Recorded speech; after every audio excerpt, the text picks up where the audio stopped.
He left me standing in the pouring rain at a roadside gas station, telling me I could find my own way home while he drove off with his secretary. What he didn't know was that the black SUV pulling into the parking lot carried my personal security, team, and the woman he thought was a helpless housewife was actually worth more than his entire family's generational wealth. My name is Victoria Sterling, and this is the story of how my husband's cruelest betrayal became the moment I reclaimed the empire I had been hiding from him for 3 years. Before we jump back in, tell us where you're tuning in from, and if this story touches you, make sure you're subscribed, because tomorrow I've saved something extra special for you. The rain hammered against the cracked asphalt of the Riverside Travel Plaza, with the relentless intensity that only autumn storms in the Pacific Northwest could deliver. Standing beneath the flickering fluorescent lights of the gas station's weather-beaten canopy, I watched the taillights of my husband's Mercedes disappear into the darkness, carrying him and his 24-year-old assistant toward whatever romantic destination they had planned for their weekend getaway. The sound of their laughter still echoed in my memory, mixing with the thunder overhead to create a symphony of humiliation that would have broken most women. But I was not most women, though my husband David Sterling had spent the last 3 years convincing himself otherwise.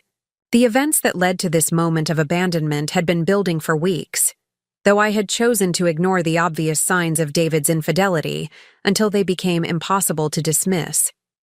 His late nights at the office had evolved into weekend business trips that conveniently aligned with his assistant Miranda's schedule. His phone had become a closely guarded secret, constantly face down and protected by passwords he had never needed before. His attention toward me had shifted from indifferent to actively hostile, as though my very presence reminded him of obligations he no longer wished to honor. The breaking point had come during what was supposed to be our anniversary weekend trip to the coast, a rare attempt at reconciling our increasingly distant marriage.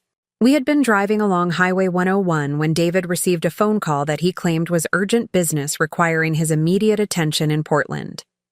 The conversation had been conducted in whispers, but I had caught enough fragments to understand that Miranda was waiting for him at a hotel that certainly was not hosting any business conference. When I confronted him about the obvious deception, David's response had been swift and brutal. He pulled into the gas station where we now stood and delivered an ultimatum that revealed the depth of his contempt for the woman he had promised to cherish and protect. "Victoria, I'm done pretending this marriage means anything to either of us," he had said, his voice carrying the cold finality of someone who had already made irreversible decisions. "You can find your own way home. Maybe the walk will give you time to think about what kind of future you actually want." The cruelty of abandoning me at a remote gas station, 80 miles from home, during a storm that had already knocked out power to half the region, was calculated to maximize my helplessness and dependence. David knew I had no credit cards of my own, carrying only the joint account cards that he could easily cancel. He knew my phone had limited battery life and spotty coverage in this rural area. He knew I had no family nearby and few friends who could provide assistance on short notice. What David did not know was that the assumptions underlying his cruelty were based on a carefully constructed fiction that I had maintained throughout our marriage. The woman he believed he was abandoning was Victoria Sterling, a former art history professor who had given up her modest academic career to become the supportive wife of an ambitious commercial real estate developer. She was someone who had grown increasingly dependent on his financial support and social connections. Someone who had sacrificed her independence for the security of marriage to a successful man. She was someone who would be devastated by abandonment and desperate to reconcile rather than face the challenges of rebuilding her life alone. The woman actually standing in that gas station parking lot was Victoria Ashworth, heir to one of the Pacific Northwest's largest timber and manufacturing fortunes. A woman whose personal net worth exceeded $50 million and whose family's business empire had been carefully concealed from her husband throughout their entire relationship. The helpless housewife was actually someone who commanded resources that David Sterling could not have imagined. someone whose security arrangements and business interests required coordination that he had never been permitted to observe. The deception had been necessary for reasons that originated long before I met David. The Ashworth family had learned through bitter experience that romantic relationships changed dramatically when potential partners understood the true scope of our wealth and influence. Too many marriages had been destroyed by gold diggers, social climbers, and business opportunists who viewed family members as means to financial advancement, rather than genuine partners worthy of love and respect. My own parents' marriage had been nearly destroyed when my mother discovered that her charming husband had researched her family's wealth extensively before their first meeting, calculating his approach to courtship based on financial opportunity rather than authentic attraction. The revelation had created years of suspicion and resentment that required extensive counseling and commitment to overcome. The experience taught our family that authentic relationships required partners to fall in love with the person rather than the portfolio.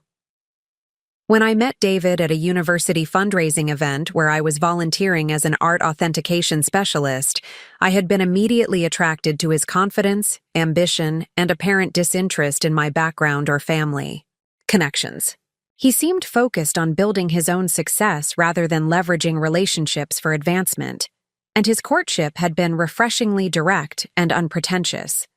For the first time in my adult life, I felt pursued for my personality and intelligence, rather than my inheritance potential.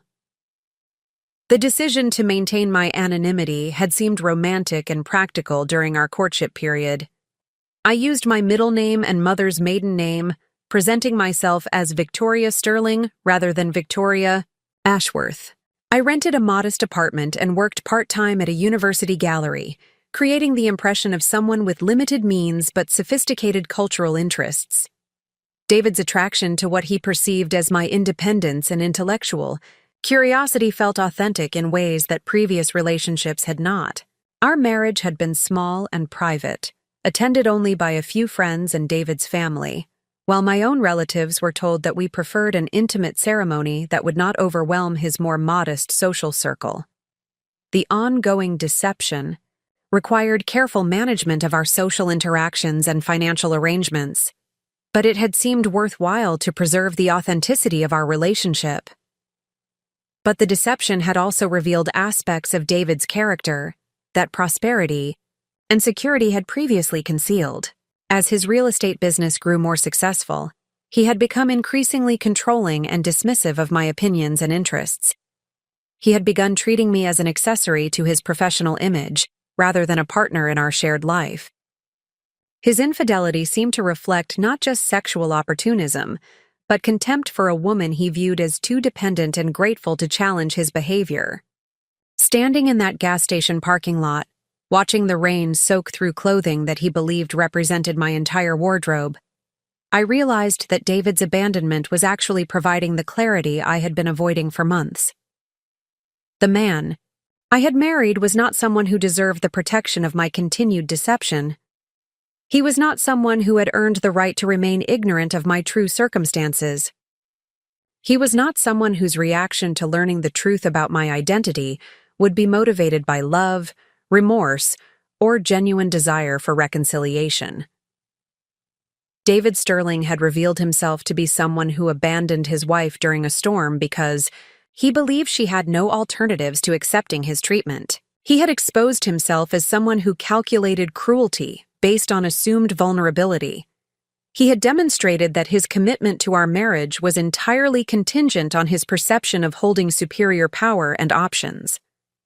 The rain continued, falling as I reached into my purse and withdrew a phone that David had never seen, a secure device that connected me to resources and support systems that existed entirely outside the carefully constructed world of our marriage.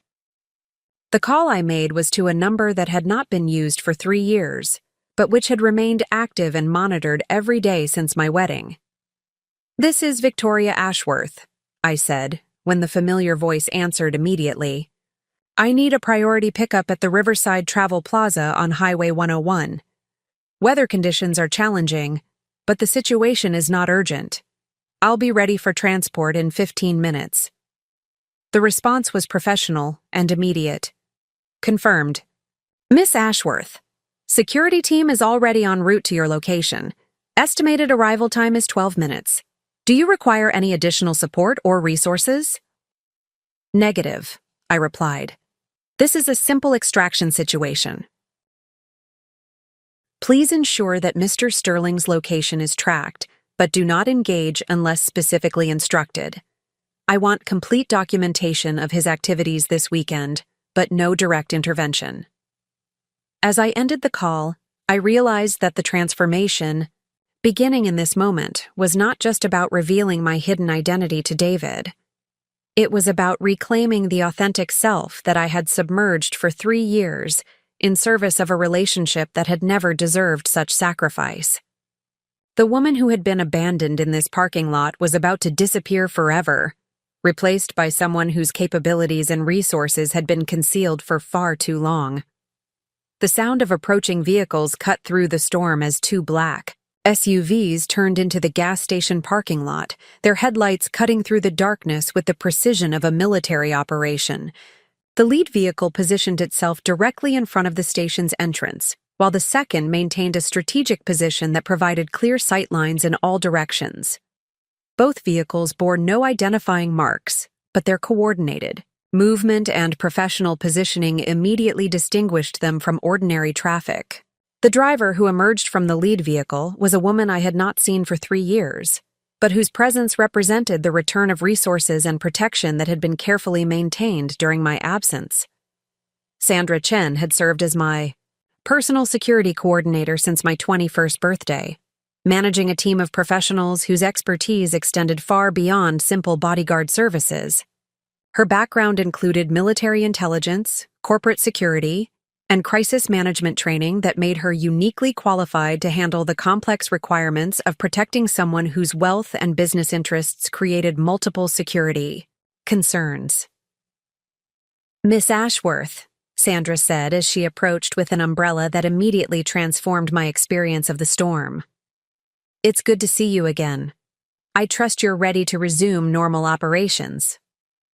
The question carried implications that extended far beyond this evening's extraction.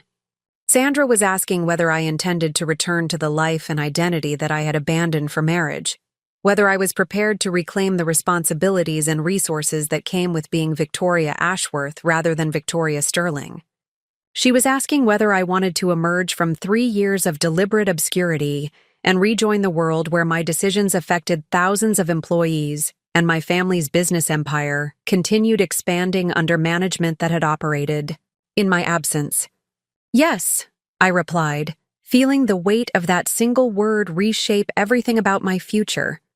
It's time to come home. The transformation that began with that confirmation would extend far beyond changing vehicles or returning to my family's estate.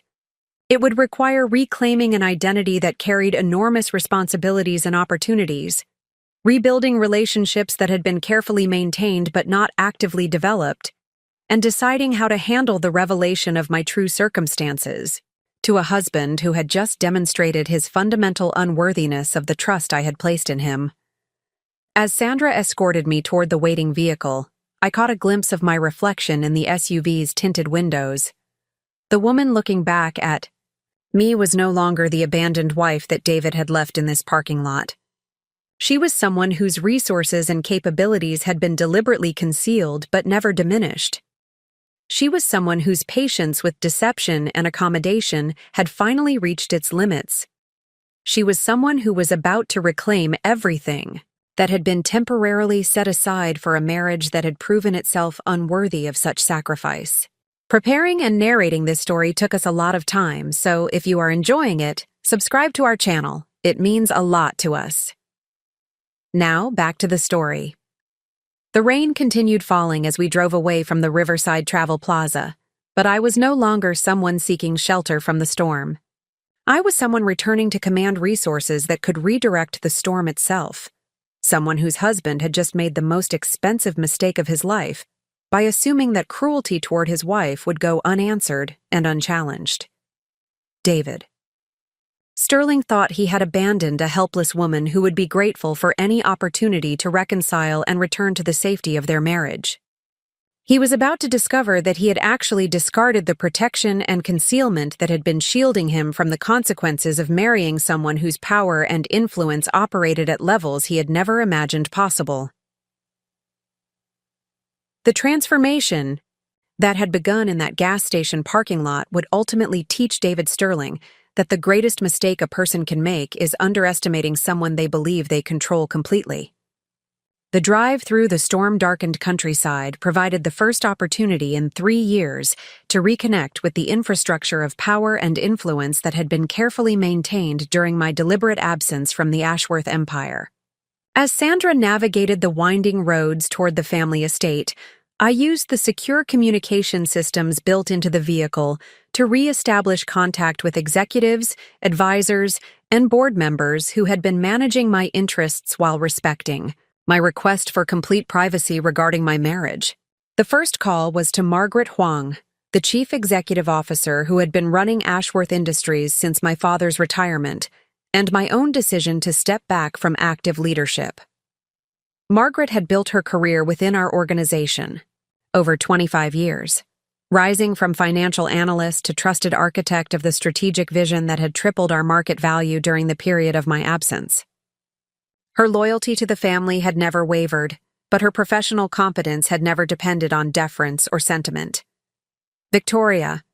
Margaret's voice carried both warmth and immediate professional focus when the encrypted call connected. I hoped this day would come sooner, but I understand why the timing needed to be your decision. Are you ready to resume active participation in company leadership? Or is this a gradual transition situation? The directness of her question reflected the practical reality that my return to active involvement would affect thousands of employees, hundreds of business relationships, and strategic decisions that had been carefully coordinated around my absence. Margaret needed to understand whether I intended to reclaim immediate authority or preferred a careful reintegration that would minimize disruption to ongoing operations. I want full operational briefings within 72 hours, I replied. Schedule meetings with department heads, review all major contracts and partnerships that require board approval, and prepare comprehensive updates on our competitive position in each market sector. I also need detailed analysis of our legal and security capabilities, particularly regarding investigative services and crisis management. Margaret's pause was brief but significant. Should I assume that your reactivation is related to circumstances that might require defensive or offensive corporate strategies? Our legal team has maintained readiness for complex situations, and our security partnerships include resources that extend well beyond traditional business protection. The implication of her question was clear. Margaret understood that my sudden return to active leadership might be connected to personal circumstances that could require the kind of sophisticated response capabilities that major corporations maintained for protecting their interests against various threats. The Ashworth family had learned through generations of business leadership that wealth and influence attracted problems that required more than conventional solutions. Assume that we may need to protect family interests against someone who has demonstrated poor judgment regarding relationships and boundaries, I said carefully. I want options for responding to situations that might require legal action, financial pressure, or reputational consequences. Nothing immediate, but I want comprehensive capabilities available when strategic decisions need to be made. The conversation with Margaret continued for another 20 minutes, covering personnel changes, market developments, and strategic initiatives that had been implemented during my absence. The picture that emerged was of an organization that had not merely maintained its position, but had grown stronger and more sophisticated under professional management that operated without the complications of family dynamics or personal considerations. Ashworth Industries had expanded its timber operations into sustainable forestry practices that commanded premium prices in environmentally conscious markets. The manufacturing divisions had diversified into renewable energy components and advanced materials that served aerospace and technology sectors. Real estate holdings had been developed into mixed-use projects that generated steady revenue while creating positive community impact. The company that I was returning to was significantly more valuable and influential than the one I had left behind for marriage. The second call was to James Morrison, the family attorney who had been managing my personal legal affairs and maintaining the careful separation between my public identity as Victoria Sterling and my protected status as Victoria Ashworth. James had spent decades helping wealthy families navigate the complex requirements of maintaining privacy while managing business interests, and his expertise extended into areas that most attorneys never encountered. Victoria, I have been monitoring your situation carefully and have prepared several options for addressing the complications that your marriage has created, James said without preamble. The prenuptial agreement that David signed contains provisions that become relevant if marital breakdown occurs due to infidelity or abandonment. However, your concealed identity creates unique opportunities for responses that extend beyond traditional divorce proceedings. The prenuptial agreement had been one of the most challenging aspects of maintaining my deception during the marriage process. James had created a document that protected my hidden assets while appearing to be a straightforward agreement between two people of modest means. David had signed it willingly, believing that it covered only the real estate business he was building and the small savings account I appeared to possess. He had no understanding that the agreement actually contained clauses that would give me access to extensive legal remedies if he violated the trust and commitment that marriage represented. What are our options for addressing his infidelity and abandonment? I asked. I want to understand both the legal consequences he faces and the strategic advantages we can leverage for broader objectives. James outlined a comprehensive approach that revealed the depth of preparation that had been maintained throughout my marriage. The evidence collection regarding David's infidelity had been ongoing for months, conducted by investigators who specialized in documenting marital misconduct for high-net-worth individuals. Photographs, financial records, communication intercepts, and witness statements provided an overwhelming case that would support any legal action I chose to pursue. More significantly, the investigation had revealed aspects of David's business, practices that created vulnerabilities extending far beyond our personal relationship. His real estate development company had been cutting corners on environmental compliance, manipulating local government relationships through questionable practices, and presenting inflated financial projections to investors that bordered on fraudulent misrepresentation. The evidence suggested that David's professional ethics were as compromised as his personal integrity. We can pursue immediate divorce proceedings with terms that will be extremely unfavorable to David's financial interests, James explained. But we can also initiate regulatory investigations, investor lawsuits, and business partnership challenges that will effectively destroy his professional reputation and financial stability. The question is, how comprehensive you want the response to be. The scope of potential responses reflected the reality that wealthy families possessed resources for addressing threats that extended far beyond what ordinary individuals could access. When someone attacked a member of the Ashworth family, they were not merely challenging a person, but confronting an organization with decades of experience in protecting its interests through sophisticated means. The third call was to my father, Richard Ashworth, who had been waiting for this conversation since the day I decided to marry David Sterling. My father had respected my desire for privacy and autonomy in my personal relationships, but he had never approved of the deception required to maintain my hidden identity. His concerns had been proven correct by the evening's events. Victoria, I am sorry that your marriage has ended in such painful circumstances, my father said with the careful formality that he used when discussing business matters. However, I am relieved that you are finally ready to reclaim your proper position within our family and organization. The resources you have been ignoring are needed for the challenges and opportunities that we face as a family business. My father's perspective reflected his understanding that my 3-year absence from active leadership had been a luxury that the family could afford temporarily, but not indefinitely. The Ashworth legacy required active participation from family, members who understood their responsibilities to employees, communities, and future generations. My marriage had been a personal choice, but my withdrawal from family obligations had been a selfish decision that could not continue indefinitely.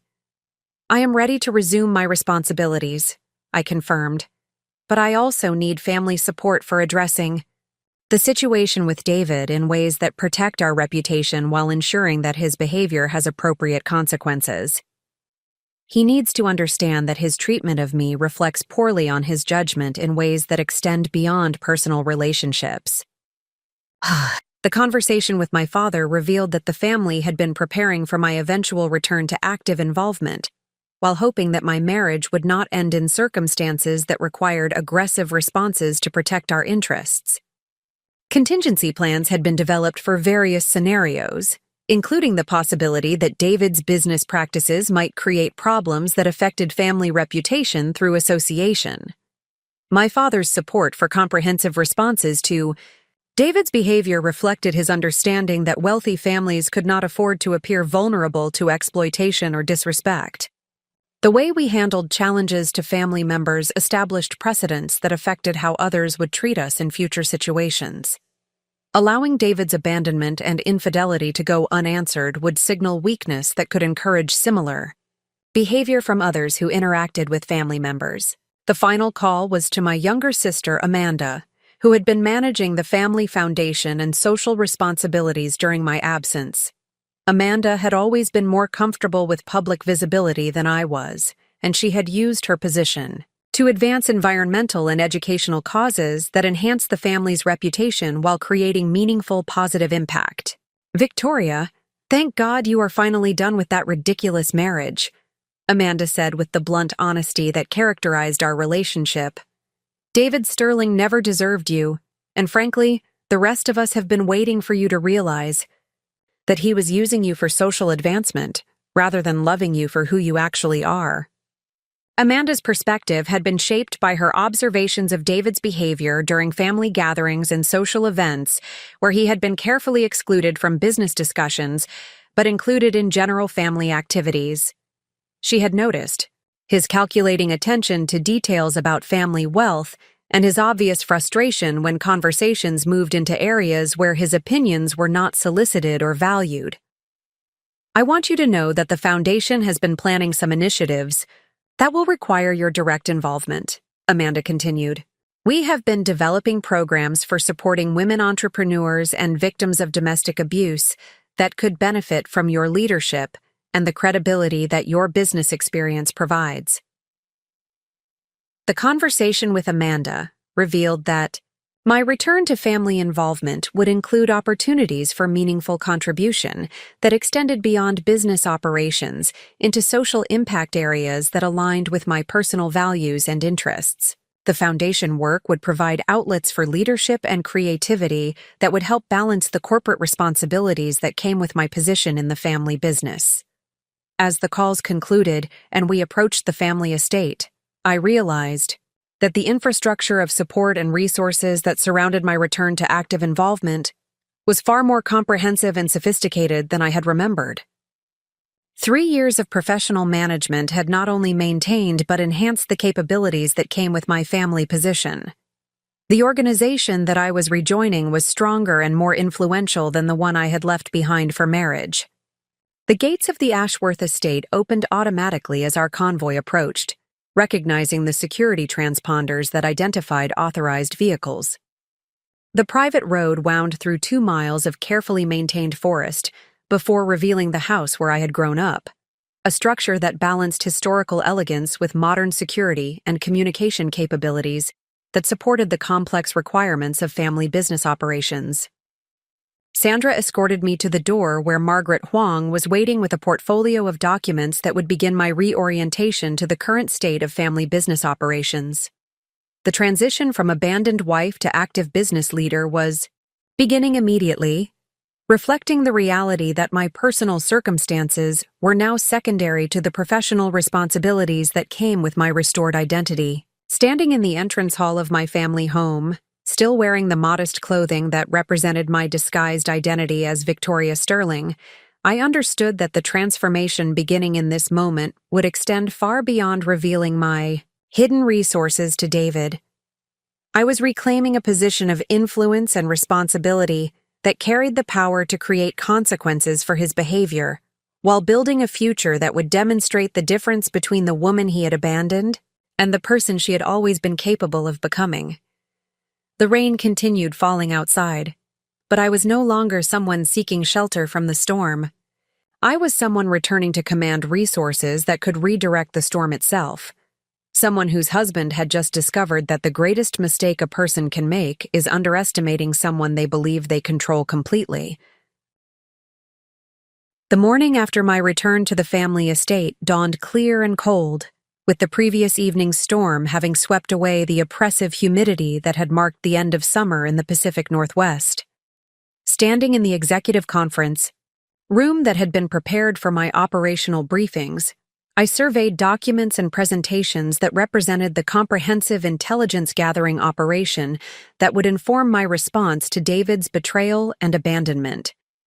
Margaret Huang had assembled a team of analysts, investigators, and strategic consultants whose combined expertise created a complete picture of David Sterling's business operations, financial position, personal relationships, and legal vulnerabilities.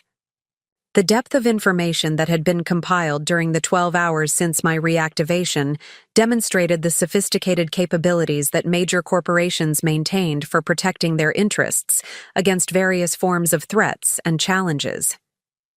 The lead investigator, Thomas Chen, had spent 15 years conducting corporate intelligence operations for Fortune 500 companies and high-net-worth individuals who required comprehensive understanding of potential threats or business partners. His presentation began with an executive summary that revealed the extent to which David's professional success had been built on questionable practices and unsustainable financial strategies. Mr. Sterling's real estate development company appears successful from external observation, but detailed analysis reveals significant structural weaknesses that could be exploited through strategic pressure, Thomas explained as he presented financial documents that painted a troubling picture of David's business practices. His projects are consistently over-leveraged, his environmental compliance is marginal at best, and his relationships with local government officials involve payments and favors that appear to violate multiple regulatory guidelines. The investigation had uncovered evidence that David's business model depended heavily on cutting corners and exploiting regulatory loopholes that allowed him to maximize profits while minimizing compliance costs. His development projects consistently pushed the boundaries of environmental protection requirements, often through creative interpretation of regulations rather than genuine commitment to sustainable practices. The approach had generated impressive, short-term returns, but created long-term liabilities that could destroy his company if properly exposed and challenged.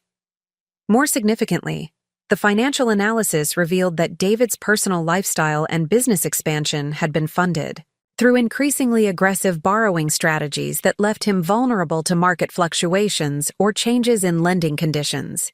His apparent prosperity masked a precarious financial position that could collapse quickly if his access to credit was restricted or his revenue streams were disrupted through regulatory enforcement or competitive pressure. Mr. Sterling has also been misrepresenting his company's financial performance to potential investors and lending institutions, Thomas continued.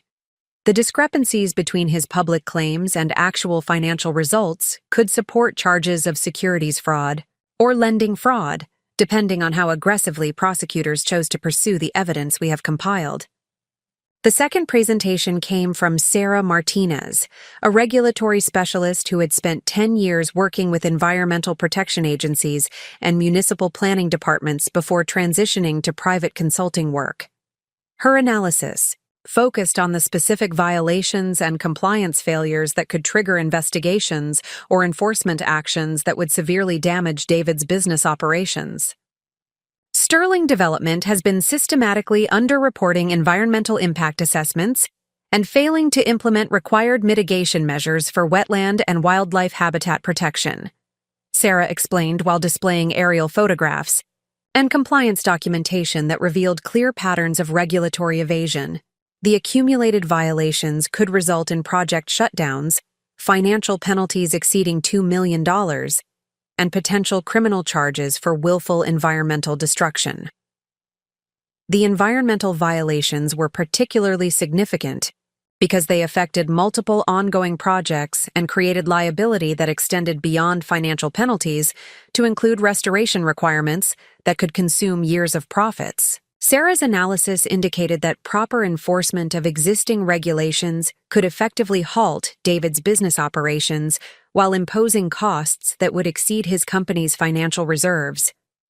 The regulatory violations also created opportunities for strategic intervention that would appear to be routine enforcement rather than targeted harassment. Environmental protection agencies and municipal planning departments could be encouraged to conduct standard compliance audits that would naturally uncover the violations that David had been concealing through inadequate reporting and strategic misdirection.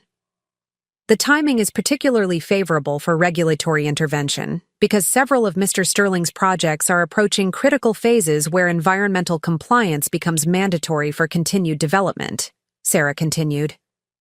Enforcement actions initiated during these phases would create maximum disruption while appearing to be standard regulatory oversight rather than coordinated strategic pressure.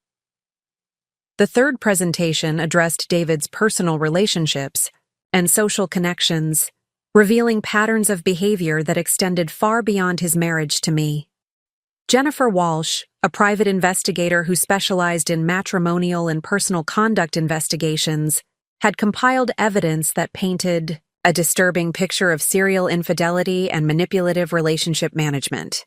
Mr. Sterling has been maintaining inappropriate relationships with multiple women over the past 18 months, using his business relationships and professional travel to create opportunities for extramarital activities, Jennifer reported, while presenting photographs and communication records that documented David's extensive pattern of deception and betrayal. His current relationship with his assistant Miranda Peterson appears to be the most serious, but she is not his only romantic involvement during this period. The evidence revealed that David's infidelity was not a recent development or an isolated incident, but rather a systematic pattern of behavior that suggested fundamental character defects rather than temporary marital dissatisfaction. His approach to managing multiple relationships demonstrated calculation and deception that extended well beyond normal marital problems into territory that suggested sociopathic disregard for the emotional welfare of others. More troubling was the evidence that David had been using his business resources and relationships to facilitate his personal misconduct, potentially creating legal liability for misuse of corporate assets and abuse of professional relationships. His pattern of targeting young employees and business associates suggested predatory behavior that could expose him to workplace harassment claims and professional sanctions. We have also identified financial transfers and gifts that suggest Mr. Sterling has been using marital assets to support his extramarital relationships, Jennifer continued. The monetary value of these transfers could support claims of marital asset dissipation that would significantly affect divorce settlement calculations and potentially trigger additional legal consequences.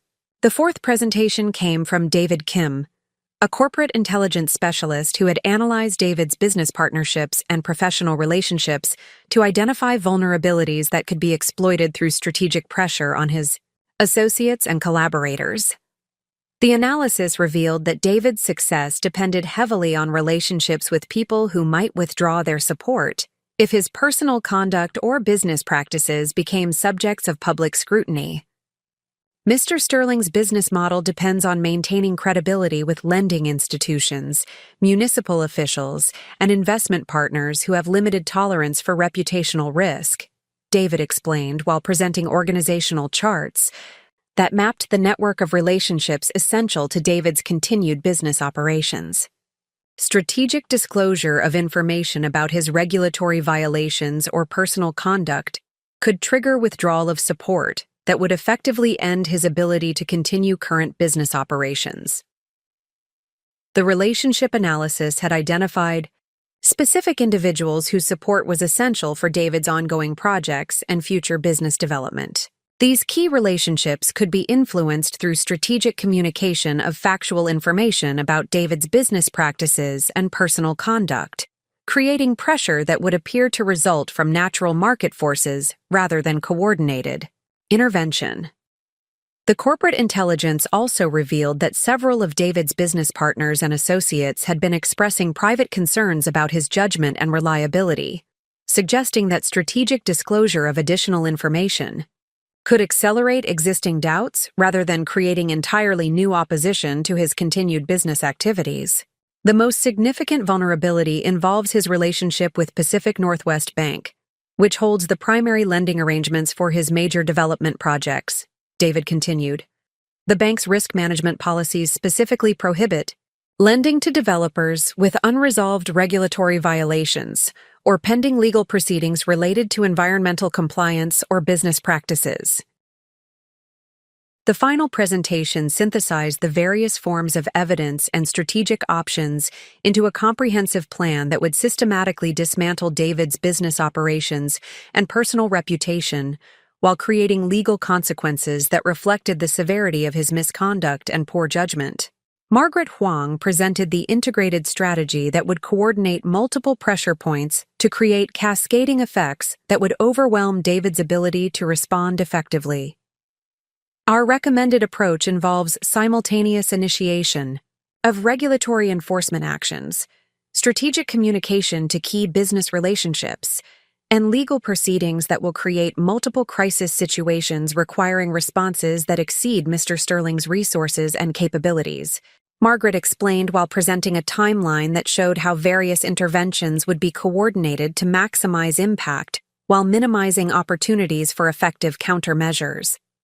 The strategy was designed to appear as though David's problems resulted from natural consequences of his poor decisions, rather than coordinated retaliation for his personal misconduct. Each element of the response would be based on factual evidence and legitimate regulatory or legal processes, creating outcomes that would be difficult to challenge or characterize as unfair treatment. The regulatory enforcement would begin with routine audits that would naturally uncover the violations that David had been concealing, leading to enforcement actions that would disrupt his current projects while imposing financial penalties that would strain his company's resources. The timing would coincide with critical phases of his development projects, maximizing the operational disruption and financial impact. The strategic communication to David's business partners and associates would involve factual disclosure of information about his regulatory violations and legal proceedings, allowing these relationships to make informed decisions about continued collaboration based on accurate assessment of reputational and financial risks. The information disclosure would be conducted through appropriate channels that would protect the credibility of the sources while ensuring that relevant parties received accurate information about David's circumstances.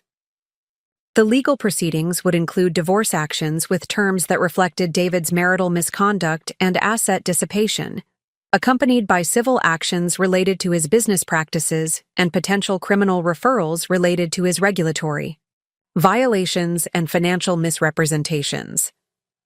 The legal strategy would maximize financial consequences while creating public record documentation of David's misconduct that would affect his reputation and future business opportunities. The projected timeline for implementing this comprehensive response is approximately 90 days, with initial actions beginning within 72 hours and escalating pressure continuing until Mr. Sterling's business operations are effectively neutralized and his personal financial position is severely compromised, Margaret concluded. The ultimate objective is to demonstrate that actions have consequences while protecting family interests and reputation. As the presentations concluded, I understood that the infrastructure of resources and capabilities that surrounded my return to active family involvement provided options for responding to David's betrayal that extended far beyond traditional divorce proceedings. The woman he had abandoned at a gas station possessed access to sophisticated strategic capabilities that could systematically dismantle everything he had built while creating legal and financial consequences that would follow him for years. The decision to implement this comprehensive response reflected not just personal anger about David's treatment, but recognition that wealthy families could not afford to appear vulnerable to exploitation or disrespect. The way we handled challenges to family members established precedents that affected how others would treat us in future situations. Allowing David's abandonment and infidelity to go unanswered would signal weakness that could encourage similar behavior from others who interacted with family members. Standing in that conference room, surrounded by evidence of David's systematic misconduct and strategic plans for addressing his behavior, I realized that the transformation beginning in Satitione, this moment was about more than revealing my hidden identity or seeking revenge for personal betrayal. It was about reclaiming my position as someone whose capabilities and resources commanded respect while demonstrating that poor judgment toward the wrong person could create consequences that extended far beyond personal embarrassment into territory that threatened everything the perpetrator had built. David Sterling thought he had abandoned a helpless woman who would be grateful for any opportunity to reconcile and return to the safety of their marriage. He was about to discover that he had actually discarded the protection and concealment that had been shielding him from the consequences of his poor character and questionable business practices. The storm that had provided cover for his abandonment was about to be replaced by a much larger tempest that would test his survival rather than merely his comfort. The implementation of strategic pressure against David Sterling began precisely 72 hours after my return to active leadership within the Ashworth organization, with coordinated actions designed to create multiple crisis situations that would overwhelm his capacity for effective response while appearing to result from natural consequences of his poor business practices and personal conduct. The first strike occurred at 8:30 a.m. on Tuesday morning, when the Oregon Department of Environmental Quality conducted a surprise compliance audit at David's largest active development project, the Cascade Ridge residential complex that represented nearly 40% of his company's current revenue projections. The audit had been triggered by routine review of environmental impact reports that revealed discrepancies between Sterling Development's filed documentation and actual construction. Activities observed through satellite imagery analysis. Sarah Martinez had coordinated the regulatory intervention through appropriate channels that ensured the investigation would follow standard protocols while benefiting from enhanced scrutiny that reflected the severity of apparent violations. The environmental compliance specialists who conducted the audit were experienced professionals whose findings would be based on objective assessment of regulatory requirements rather than any external influence or bias. The audit team discovered systematic violations of wetland protection requirements, unauthorized removal of protected vegetation, and failure to implement required erosion control measures that had been specified in the original development permits. The accumulated violations represented clear patterns of deliberate non-compliance rather than inadvertent oversights, creating liability that extended beyond financial penalties to include potential criminal charges for willful environmental destruction. Within hours of the audit beginning, David received notification that all construction activities at Cascade Ridge must cease immediately pending completion of the investigation and implementation of comprehensive remediation measures. The work stoppage order affected over 60 construction workers and subcontractors whose contracts would continue accruing costs while generating no revenue, creating immediate financial pressure that would strain Sterling Development's cash flow projections. The environmental violations also triggered automatic review of David's other active projects, as regulatory agencies coordinated their oversight responsibilities to ensure comprehensive assessment of Sterling Development's compliance across all jurisdictions where the company operated. The expanded investigation would examine permits, environmental assessments, and construction practices for every project David had initiated during the previous 3 years. Simultaneously, the second strategic strike materialized through carefully coordinated communication to David's primary lending institution, regarding material changes in his company's risk profile that required immediate attention under standard loan monitoring procedures. Pacific Northwest Bank received detailed documentation of the environmental violations and regulatory investigations through appropriate channels that triggered mandatory review of Sterling Development's credit arrangements. The bank's risk management protocols required immediate reassessment of lending exposure when borrowers faced regulatory enforcement actions that could affect their ability to complete projects or maintain revenue streams. The environmental compliance issues at Cascade Ridge represented exactly the type of operational disruption that could transform profitable development projects into financial liabilities that exceeded recovery projections.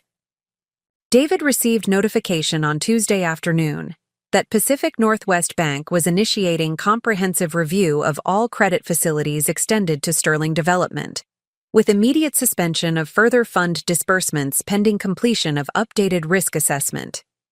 The credit review would examine not only the environmental compliance issues, but also the accuracy of financial projections and asset valuations that had supported the original lending decisions. The suspension of credit access created immediate liquidity problems for Sterling Development, as the company depended on regular fund disbursements to meet payroll obligations, subcontractor payments, and material supply commitments that maintained project momentum.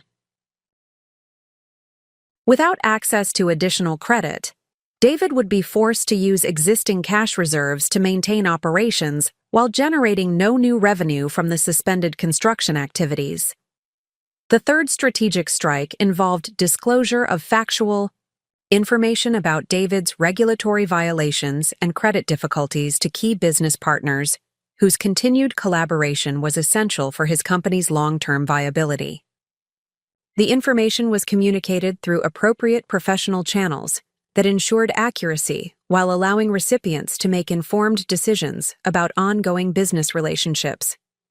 Jennifer Walsh coordinated the strategic communication campaign to ensure that relevant parties received comprehensive but appropriate information about David's circumstances without creating liability for inappropriate disclosure or business interference. The approach focused on factual reporting of public record information and legitimate business concerns, rather than personal attacks or speculative claims. David's primary architectural firm received notification that their professional liability insurance might not cover projects where environmental violations had occurred, requiring immediate reassessment of their continued involvement with Sterling Development projects. The architectural partnership had built its reputation on sustainable design practices that aligned with environmental protection requirements, making association with regulatory violations incompatible with their professional brand and market positioning. His primary general contracting partner learned about the work stoppage orders and credit review through industry communication channels that naturally shared information about project disruptions and financial difficulties affecting ongoing collaborations. The contracting firm's bonding company immediately initiated review of their exposure related to Sterling Development projects, as surety providers monitored borrower financial stability to protect against performance bond claims. The material supply companies that provided lumber, concrete, and other construction materials on credit terms received information about Sterling Development's credit review and project suspensions through standard credit monitoring services that tracked customer financial health. Several suppliers immediately implemented cash-only payment terms for future deliveries, while others suspended shipments pending resolution of David's financial difficulties.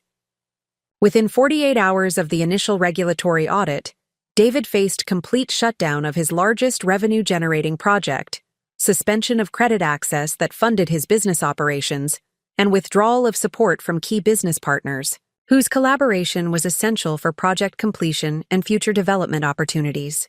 The coordinated pressure created a cascade of problems that exceeded his company's capacity for simultaneous resolution. The fourth strategic element involved initiation of formal legal proceedings that would create additional pressure while establishing public record documentation of David's misconduct and poor judgment. James Morrison filed comprehensive divorce proceedings that detailed David's pattern of infidelity, marital asset dissipation, and abandonment, while simultaneously initiating civil actions related to his misuse of joint financial resources for personal misconduct. The divorce filing included detailed financial discovery requests that would require David to provide complete documentation of his business practices, personal expenditures, and asset transfers during the marriage period. The discovery process would expose additional evidence of financial mismanagement and potential regulatory violations, while creating legal costs that would strain his already compromised financial resources. The civil actions addressed David's use of marital assets to fund his extramarital relationships and personal lifestyle expenses that exceeded reasonable bounds for someone claiming modest income and limited resources. The legal strategy sought recovery of dissipated assets while establishing precedent for holding spouses accountable for systematic deception about financial circumstances and family resource allocation. James also initiated formal complaints with professional licensing boards and regulatory agencies regarding David's business practices and compliance failures, creating additional investigative processes that would examine his professional conduct and ethical standards. The complaints were based on documented evidence and legitimate regulatory concerns rather than personal animosity, ensuring that the investigations would proceed through appropriate channels with objective assessment of facts. By Thursday morning, David's situation had deteriorated from successful businessman managing routine challenges to embattled defendant facing multiple simultaneous crises that threatened his professional survival and personal financial stability. The comprehensive nature of the problems overwhelmed his capacity for effective response, while creating public visibility that damaged his reputation within the business community. The environmental violations had attracted media attention from local newspapers and environmental advocacy groups that monitored regulatory enforcement actions affecting regional development projects. The coverage focused on patterns of non-compliance that raised questions about oversight procedures and developer accountability, creating reputational damage that extended beyond the immediate regulatory consequences. The credit difficulties became known within the regional banking community as Pacific Northwest Bank, communicated with other financial institutions to assess potential exposure and coordinate responses to Sterling Development's deteriorating financial position. The shared information created industry-wide awareness of David's problems that would affect his ability to secure alternative financing or business partnerships. David's attempts to respond to the multiple crises revealed the depth of his strategic disadvantage and lack of resources for managing sophisticated challenges that required coordinated legal, financial, and public relations expertise. His initial reaction focused on damage control and defensive measures, rather than comprehensive strategy for addressing the underlying problems that had created his difficulties. His first mistake was attempting to pressure regulatory officials to suspend enforcement actions through political connections and professional relationships that he believed would provide influence over environmental compliance procedures. The approach backfired by creating additional scrutiny of his conduct and raising questions about potential corruption or improper influence that attracted attention from oversight agencies responsible for monitoring regulatory integrity. His second mistake was publicly blaming environmental activists and regulatory agencies for targeting his business through politically motivated enforcement, rather than acknowledging legitimate compliance failures and demonstrating commitment to corrective action. The defensive posture alienated potential supporters while confirming suspicions that his company's environmental violations reflected deliberate disregard for regulatory requirements rather than inadvertent oversights. His third mistake was attempting to negotiate with Pacific Northwest Bank from a position of weakness, offering concessions and alternative security arrangements that actually highlighted the severity of his financial difficulties, rather than demonstrating stability and creditworthiness. The negotiations revealed additional information about his company's financial position that strengthened the bank's resolve to minimize exposure, rather than providing reassurance about his ability to meet obligations.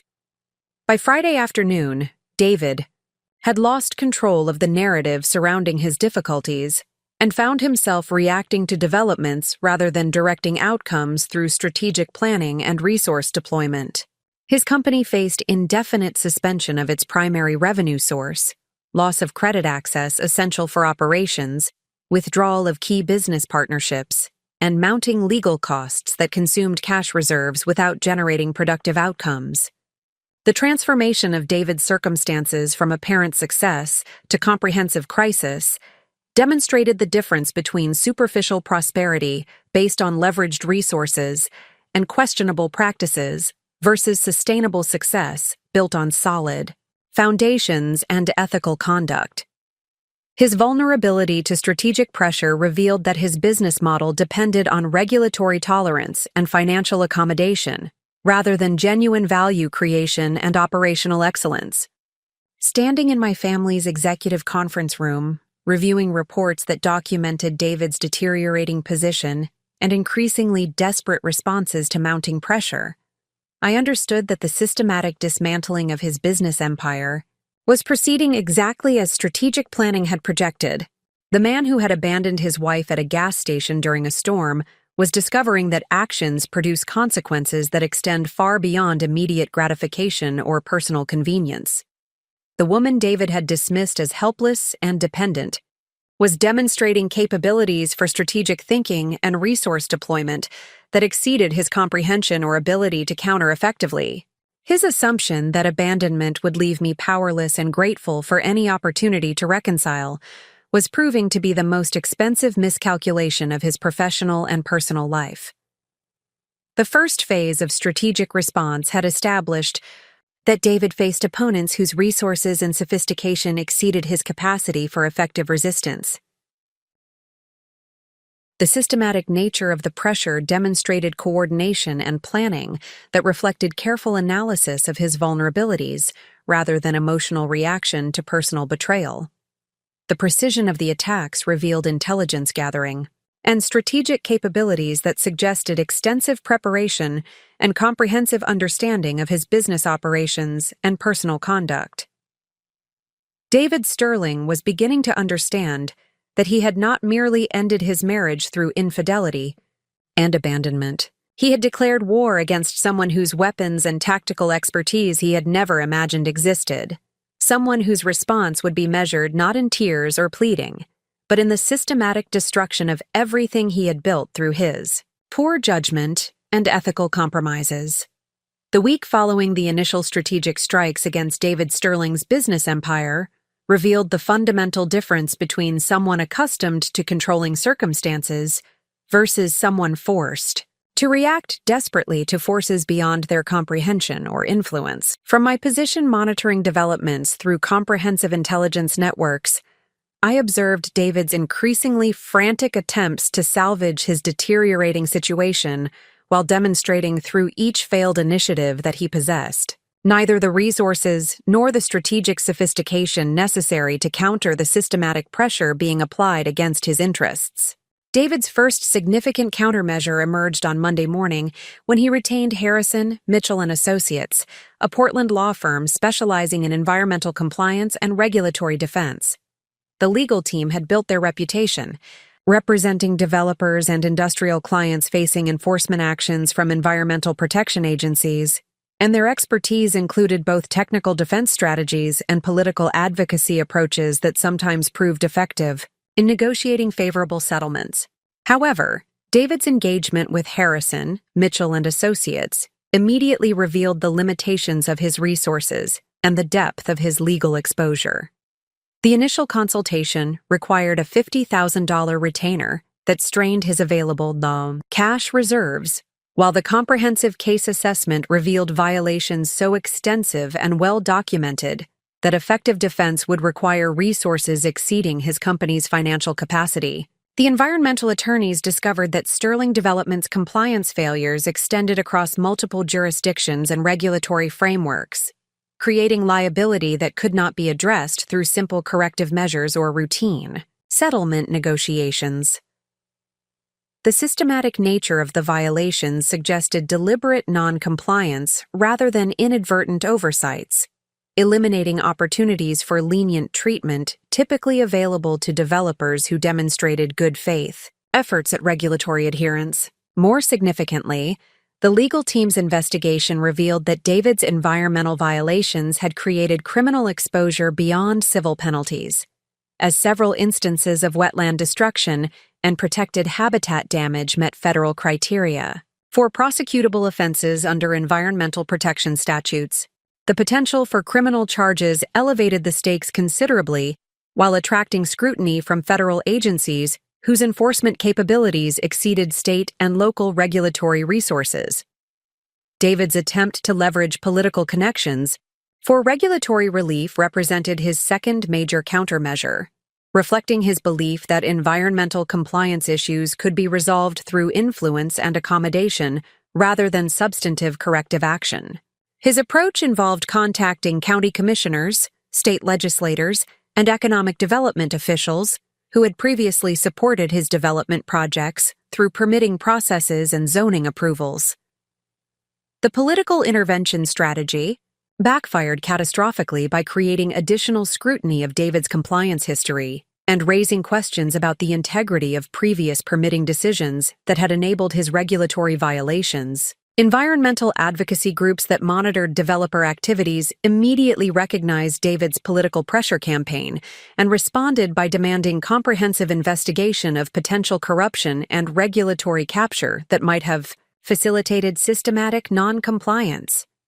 The political attention also attracted media coverage that transformed David's compliance problems from routine regulatory enforcement into a public controversy about developer accountability and environmental protection enforcement. Local newspapers began investigating the relationship between Sterling Development's violations and the permitting processes that had approved projects despite obvious environmental concerns, creating negative publicity that damaged both David's reputation and his political supporters' credibility. David's third countermeasure involved desperate attempts to secure alternative financing that would enable continued operations despite Pacific Northwest Bank's credit suspension and comprehensive risk assessment review. His search for emergency funding revealed the extent to which his business model depended on favorable lending terms and regulatory tolerance, rather than genuine operational profitability and sustainable business practices. The alternative lending sources that David approached included private equity firms, real estate investment trusts, and specialized construction lenders who typically provided higher-cost financing for developers facing temporary difficulties. However, the comprehensive nature of David's problems created risk factors that exceeded most lenders' tolerance for environmental liability and regulatory uncertainty. Private equity firms conducting due diligence discovered the environmental violations and regulatory investigations that created potential cleanup costs and project completion delays that could eliminate expected returns on investment. The firm's environmental consultants estimated remediation costs that exceeded the projected profits from David's suspended projects, making investment economically unjustifiable regardless of the interest rates or equity participation terms that might be negotiated. Real estate investment trusts faced similar concerns about environmental liability and regulatory compliance, but their analysis also revealed financial irregularities in David's business operations that suggested management competence problems extending beyond environmental issues. The discovery of inflated asset valuations and optimistic revenue projections indicated systematic misrepresentation that created additional liability concerns for potential investors or lenders. Specialized construction lenders typically provided short-term financing for developers facing temporary liquidity problems, but David's situation involved fundamental operational challenges rather than simple cash flow timing issues. The lender's assessment concluded that Sterling Development faced existential threats to its business model rather than manageable difficulties that could be resolved through additional financing and professional management adjustments. David's fourth countermeasure represented perhaps his most revealing response to mounting pressure. Attempts to negotiate reconciliation with me through intermediaries who contacted my family's representatives with offers of marital counseling. financial settlements, and public apologies that would supposedly address the personal misconduct that had triggered the comprehensive business and legal consequences he was experiencing. The reconciliation attempts demonstrated David's fundamental misunderstanding of both the scope of forces arrayed against him and the principles underlying the strategic response to his behavior. His approach assumed that personal apologies and financial concessions could resolve problems that extended far beyond marital disputes into territory involving regulatory violations, business misconduct, and ethical failures that required comprehensive accountability rather than superficial accommodation. James Morrison received multiple calls from attorneys representing David who proposed various settlement frameworks that would halt the divorce proceedings and associated legal actions in exchange for financial payments and behavioral commitments that David believed would satisfy my concerns about his infidelity and abandonment. The proposals reflected desperation rather than genuine remorse, focusing on damage control rather than substantive acknowledgement of wrongdoing and commitment to meaningful change. The settlement offers also revealed David's continued ignorance about my actual financial circumstances and resources, as the monetary amounts he proposed were insignificant compared to my family's wealth, while demonstrating his assumption that financial need motivated my legal actions rather than principles about accountability and consequences for poor character and ethical failures. More troubling was David's apparent belief that his business problems resulted from vindictive retaliation for personal misconduct rather than natural consequences of regulatory violations and financial mismanagement that had been concealed until strategic pressure exposed the underlying weaknesses in his operations and business model. His focus on personal reconciliation ignored the legitimate business and regulatory issues that would continue threatening his company regardless of our marital status. By Wednesday of the second week, David's countermeasures had not only failed to resolve his mounting problems, but had actually accelerated the deterioration of his position by attracting additional scrutiny and creating new vulnerabilities that strategic pressure could exploit. His political intervention attempts had backfired by generating media attention and environmental advocacy pressure that elevated enforcement priorities. His legal defense efforts had revealed criminal exposure that attracted federal investigation. His financing searches had publicized his financial difficulties throughout the regional business community.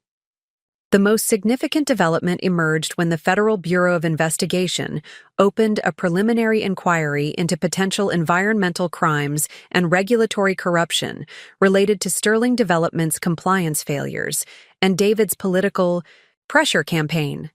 The federal investigation had been triggered by environmental advocacy groups who presented evidence suggesting systematic violations and potential public corruption that warranted criminal investigation beyond state and local enforcement capabilities. The FBI inquiry immediately elevated David's problems from civil regulatory matters to potential federal criminal charges that carried imprisonment risks and personal liability that could not be resolved through business reorganization or financial settlements.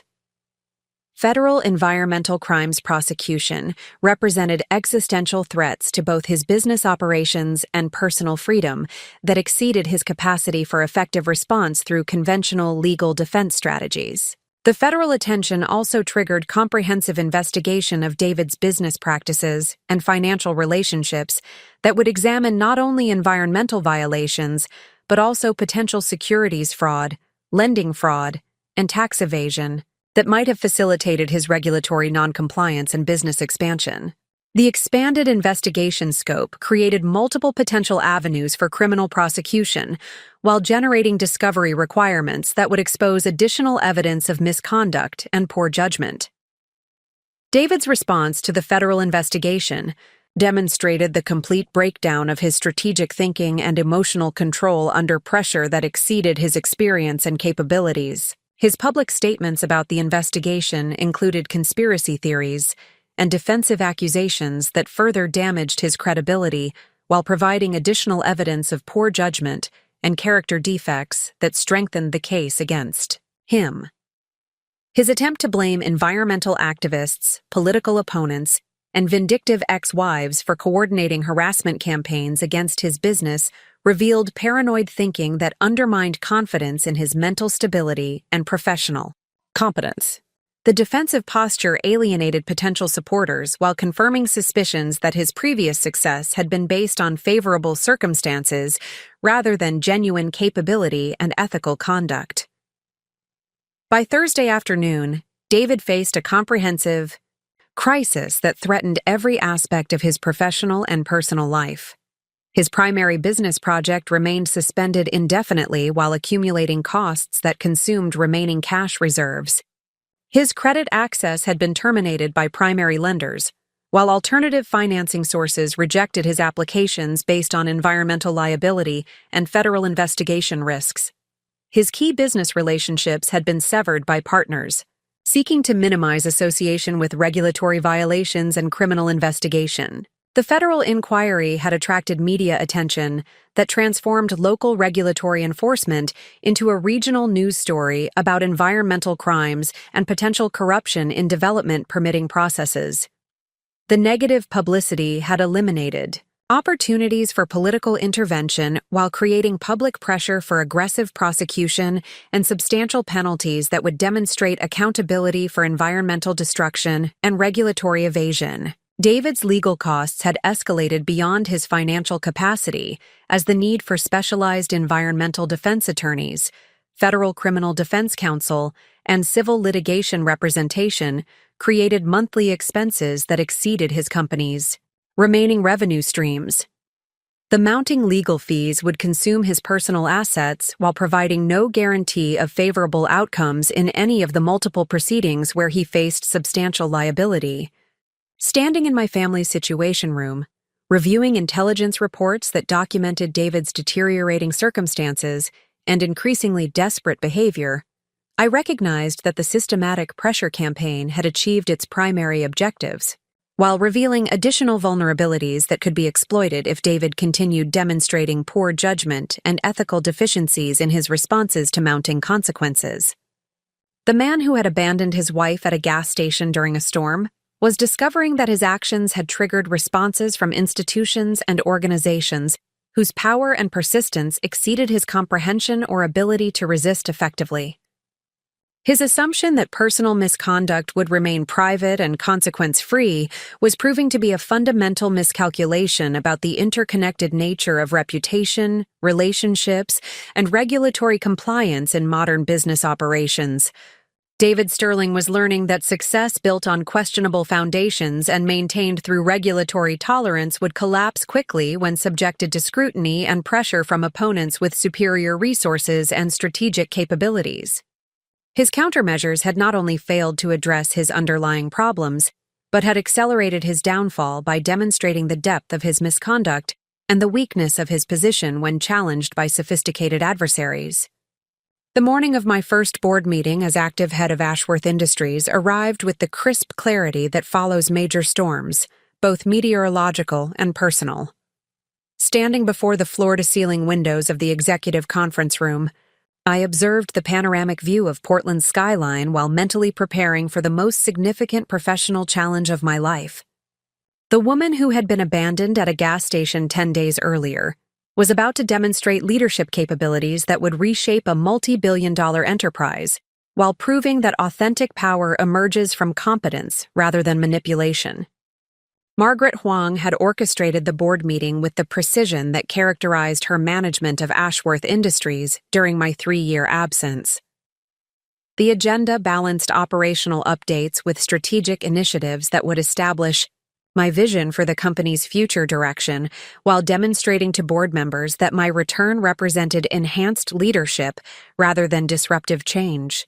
The preparation reflected Margaret's understanding that successful transitions require careful coordination between continuity and innovation. The board composition included family members, independent directors with extensive business experience, and subject matter experts whose diverse perspectives provided comprehensive oversight of our complex operations. These individuals had built their careers through successful leadership of major corporations, government agencies, and nonprofit organizations that required sophisticated strategic thinking and ethical decision-making capabilities. Their respect would be earned through demonstrated competence rather than family status or inherited authority.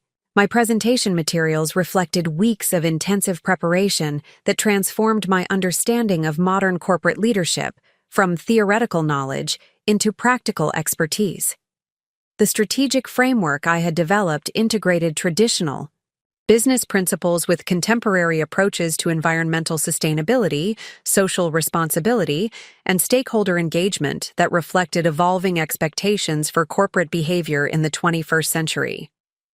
The opening segment of my presentation addressed the fundamental question that every board member needed answered: whether my return to active leadership would strengthen or compromise the company's performance and reputation. Rather than requesting trust based on family relationships or past accomplishments, I presented evidence-based analysis that demonstrated how my unique combination of business education, operational experience, and fresh perspective could address challenges and opportunities that required innovative approaches. Members of the YAS board, I began, the past 3 years have provided invaluable perspective on the relationship between personal integrity and professional effectiveness. My temporary withdrawal from active leadership created opportunities for objective observation of business practices and strategic priorities that inform the vision I present today for Ashworth Industries' continued growth and enhanced impact. The strategic vision I outlined emphasized the competitive advantages that emerged from authentic leadership, ethical business practices, and long-term value creation over short-term profit maximization. The approach reflected lessons learned from observing David's business failures, which demonstrated how regulatory violations, stakeholder manipulation, and character defects ultimately undermined even temporarily successful operations. The current business environment rewards organizations that demonstrate genuine commitment to environmental stewardship, social responsibility, and transparent governance, I continued. Ashworth Industries possesses the resources and reputation necessary to establish industry leadership in these areas, while generating superior returns for shareholders and positive impact for communities where we operate. The first major initiative I proposed addressed environmental sustainability through comprehensive transformation of our timber operations from traditional harvesting methods to regenerative forestry practices that would enhance ecosystem health, while producing premium products for environmentally conscious markets. The transition would require significant initial investment, but would position Ashworth Industries as the preferred supplier for construction and manufacturing companies facing increasing pressure to demonstrate environmental responsibility. The environmental strategy included partnerships with universities and research institutions that would advance forest management science while providing marketing advantages through association with credible environmental expertise. These relationships would generate intellectual property and technological innovations that created competitive barriers while enhancing our reputation among consumers who prioritized sustainable practices in their purchasing decisions.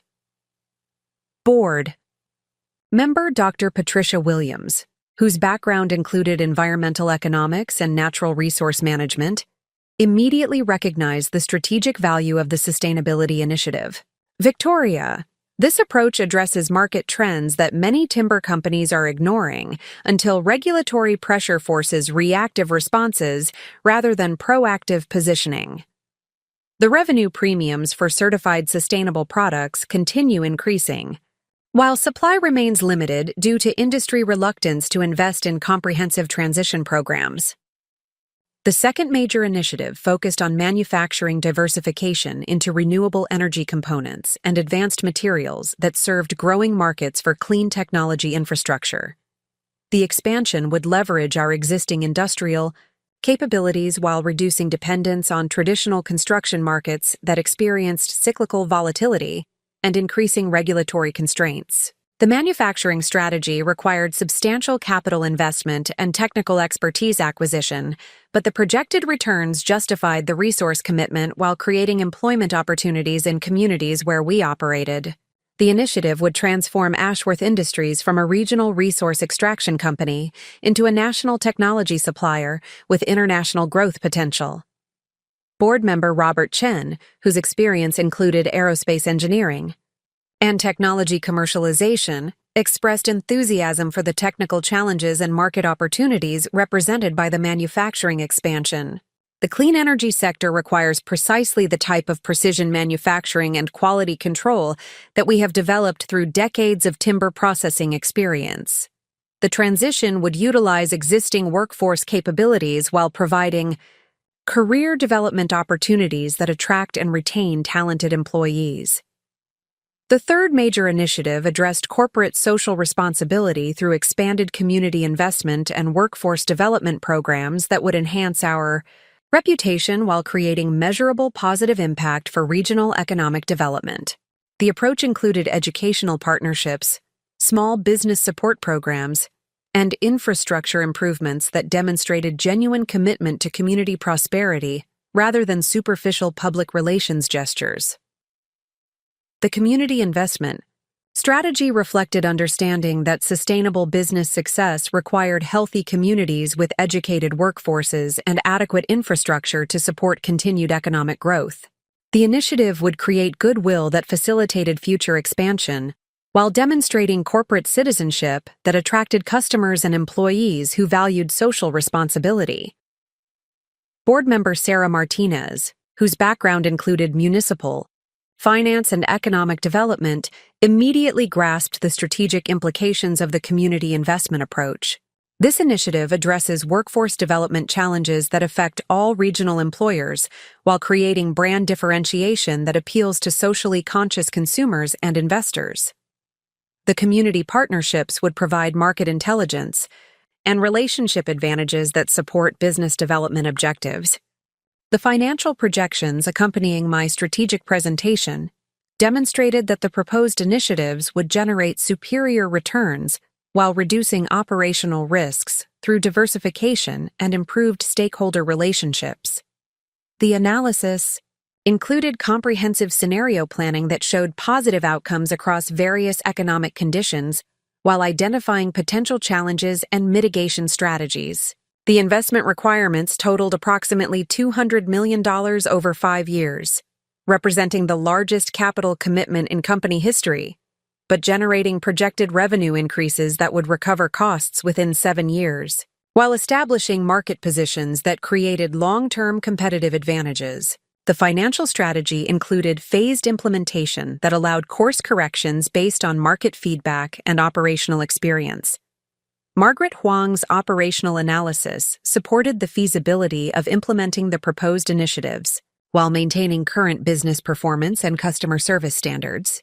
Her assessment included detailed timelines, resource allocation plans, and risk management protocols that demonstrated the practical viability of the strategic transformation I was proposing. The organizational capabilities developed during Victoria's absence provide the foundation for managing this expansion while maintaining operational excellence in our core businesses, Margaret reported. The management team possesses the experience and expertise necessary to execute complex strategic initiatives while preserving the relationships and reputation that sustain our market position. The discussion that followed my presentation revealed the depth of preparation required for effective corporate leadership, while demonstrating that board members valued substance over style in evaluating strategic proposals. Their questions addressed technical feasibility, competitive analysis, regulatory compliance, and financial sustainability, with the rigor that reflected their fiduciary responsibilities to shareholders and stakeholders. Board member Thomas Anderson, whose background included investment banking and corporate finance, examined the projected returns and capital requirements with particular attention to debt financing implications and shareholder value creation. Victoria, these initiatives require substantial leverage that could affect our financial flexibility during economic downturns. How do you propose managing debt service obligations if market conditions change adversely during the implementation? Period? My response addressed debt management through diversified revenue streams and conservative financial planning that maintained adequate liquidity reserves for unexpected challenges, while pursuing growth opportunities that enhanced long-term stability. The strategic initiatives are designed to reduce rather than increase financial risk through market diversification and customer base expansion that creates more predictable revenue streams. Board member Dr. Williams raised questions about environmental compliance and regulatory relationships that reflected her understanding of the complex oversight requirements affecting natural resource companies. The sustainability initiatives will require extensive permitting and regulatory coordination that could create implementation delays or cost overruns. What contingency planning addresses potential regulatory challenges? My response demonstrated comprehensive understanding of environmental regulations and agency relationships that would facilitate rather than complicate the proposed initiatives. The sustainability transition aligns with regulatory trends and agency priorities that create supportive rather than adversarial relationships with oversight authorities. Our proactive approach will establish us as a collaborative partner in advancing environmental protection objectives. Board member Chen inquired about technical workforce requirements and equipment capabilities necessary for manufacturing expansion into renewable energy components. The precision manufacturing required for clean energy applications exceeds our current technical specifications. What investment in workforce development and equipment upgrades ensures successful market entry? My response outlined training partnerships with technical colleges and equipment manufacturers that would provide necessary capabilities while creating career advancement opportunities for existing employees. The manufacturing transition builds upon, rather than replaces existing workforce skills, while providing advancement paths that retain experienced employees and attract new talent. The board discussion continued for 3 hours, covering operational details, competitive analysis, stakeholder impact, and strategic alternatives that demonstrated the thoroughness required for major capital allocation decisions. The conversation revealed that board members appreciated the comprehensive preparation and evidence-based analysis that supported my proposals while recognizing the ambitious scope of the transformation I was recommending. The final question came from my father, Richard Ashworth, whose perspective combined family legacy concerns with business performance expectations that reflected decades of successful leadership. Victoria, these initiatives represent fundamental transformation of Ashworth Industries, from the company that previous generations built into something entirely different. How do you balance innovation with preservation of the values and relationships that created our current success? My response addressed the continuity between traditional values and contemporary applications that honored family legacy while adapting to modern business requirements. The proposed initiatives extend rather than abandon the principles that built Ashworth Industries. Environmental stewardship, community investment, and ethical business practices have always characterized our operations. The strategic transformation applies these values to new markets and opportunities that ensure continued relevance and prosperity. The board vote on my strategic proposal was unanimous approval with authorization to proceed with detailed implementation, planning, and initial capital commitments. The decision reflected confidence in both the strategic vision and my capability to execute complex initiatives while maintaining operational excellence and stakeholder relationships. Margaret Huang's post-meeting assessment confirmed that the board presentation had established my credibility as an effective leader, while demonstrating that my temporary absence from active involvement had enhanced rather than diminished my understanding of business strategy and organizational management. Victoria, your approach combined analytical rigor with inspirational vision in ways that impressed even the most skeptical board members. The unanimous approval reflects genuine enthusiasm for your leadership rather than polite accommodation of family expectations. The implementation of my strategic initiatives began immediately with formation of project teams, that combined existing employees with external experts who possessed specialized knowledge required for successful execution. The collaborative approach reflected my commitment to empowering others while maintaining accountability for results that met the ambitious objectives approved by the board. The environmental sustainability team included foresters, ecological scientists, and certification specialists who would design regenerative practices that enhanced rather than depleted natural resources while maintaining profitable operations. The team leader, Dr. Michael Thompson, had spent 15 years developing sustainable forestry practices for major timber companies while publishing research that established industry standards for environmental stewardship.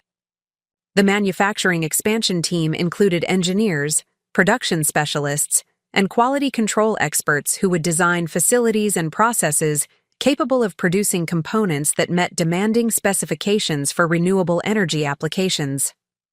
The team leader, Jennifer Walsh, possessed decades of experience in precision manufacturing, while maintaining relationships with equipment suppliers and technical training institutions.